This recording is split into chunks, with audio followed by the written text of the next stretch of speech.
concealments was the rat.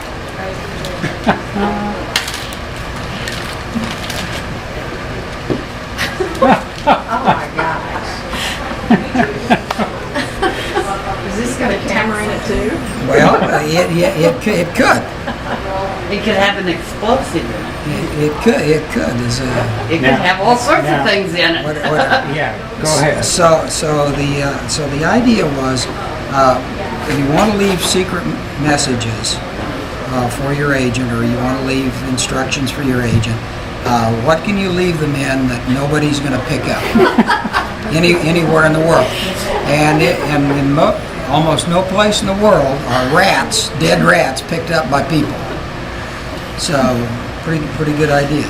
Now rats are available because white rats, you can get white rats in quantity, and with a cooperative white rat, you can freeze dry the rat, eviscerate it, freeze dry it, and you can color it to match any environment in the world, well, by appropriate use of misclerical. And so OTS had people skilled in this. So you color the rat to match the environment that's going to be used, North Korea, Russia, China, wherever.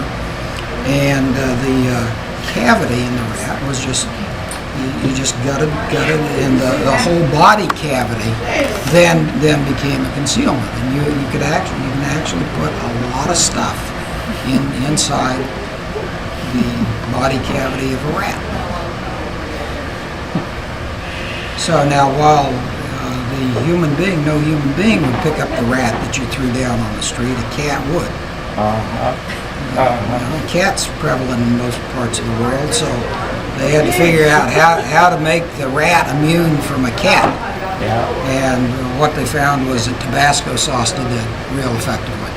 You just dab a little Tabasco sauce on it, And it acts as a repellent, so to speak. Yeah. Cats don't like Tabasco sauce. That was a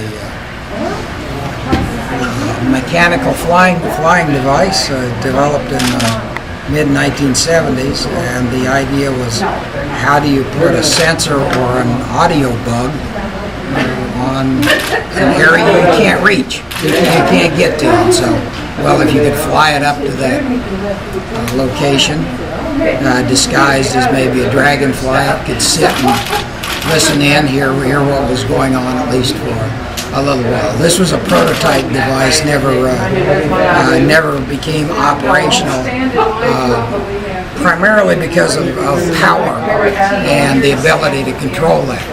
Well, those things have been, how would I say, those have been addressed in subsequent years. So, do you think things like this are in fact being used today? I'm certain that there are similar capabilities. This is the lens. This is the lens. And the idea, the operational concept was, you had your pen, so you do your writing. Now you're kind of fiddling around with things. You unscrew this. You slip this in. You have the. I didn't know you were sitting over there like this. Then I saw you get out. And now I'm taking a picture. How you doing? All right. And advancing the film. I take 100 photos like this. Wasn't that cute? And then it fit in to this pen. 2 years in a row now. Just in. So you would have a little piece of film the on the back here. The film actually touched the lens. That was one of the ways that it was designed. See, it was interesting. The guy. It was just a handful of guys designed this camera, and made this camera. They were very precision guys in terms of both optics as well as mechanical kinds of things. Did 5 foot of film would fit in it?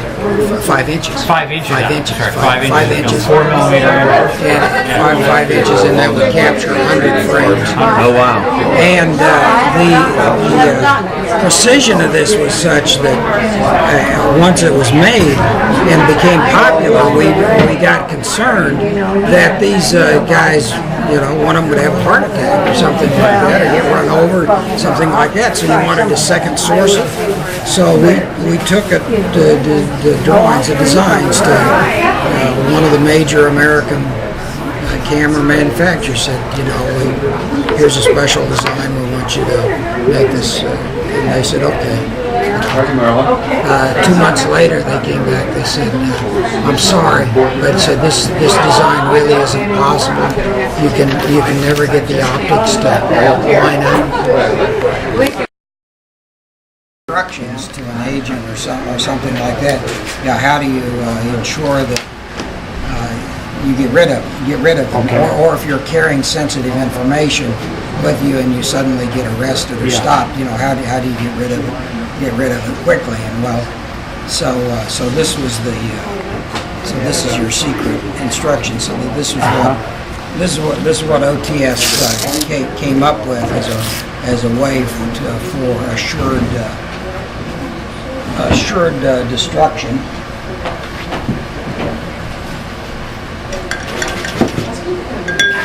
Almost instant. Wow. Wow.